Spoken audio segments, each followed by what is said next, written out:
Finally FIFA world cup 2026-এর জন্য squad ঘোষণা করে দিয়েছেন শক্তিশালী ফ্রান্স, যারা কিনা 2018 সালের চ্যাম্পিয়ন এবং 22-এর রানার আপ। কি অসাধারণ পারফরমেন্স তারা করছে। এইবারের বিশ্বকাপের বাছাই পর্বগুলোতেও তারা অপরাজিত। এর আগেও তারা দুর্দান্ত ফুটবল খেলেছেন এবং বর্তমান তাদের যে স্কোয়াড সেটা কিন্তু দুর্দান্ত এবং শক্তিশালী তরুণ নির্ভর একটা স্কোয়াড। তাদের মেন প্লেয়ার দেমবেলে, এমবাপ্পে, তারপর হচ্ছে আপনার শুয়ামেনি, মানে নামগুলো কানতে সবাই মিলে যদি একসাথে মাঠে নামে, আপনি বুঝতে পারতেছেন ফ্রান্সকে আসলে রুখে দেওয়ার মতো কেউ আছে কি।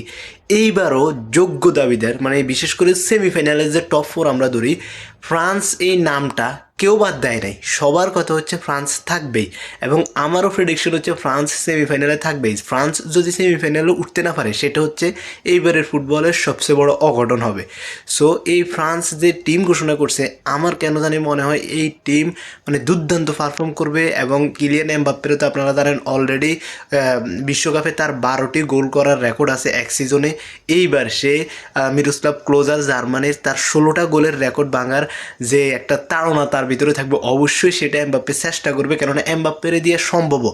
এমবাপ্পে যে ধরনের ফুটবলার, যে ধরনের আগ্রাসন, যে ধরনের স্পিড স্কিল তার মধ্যে আছে, এমবাপ্পে গোল করার অসাধারণ দক্ষতা নিয়ে জন্মাইছে। সো এই এমবাপ্পে কিন্তু চাইলে এই 16টা গোল, হ্যাঁ বিশ্বকাপে গোল অনেক বড় ফ্যাক্ট, তবে যেহেতু এমবাপ্পের অভিজ্ঞতাও আছে, এখন আর অনভিজ্ঞ বললে হবে না।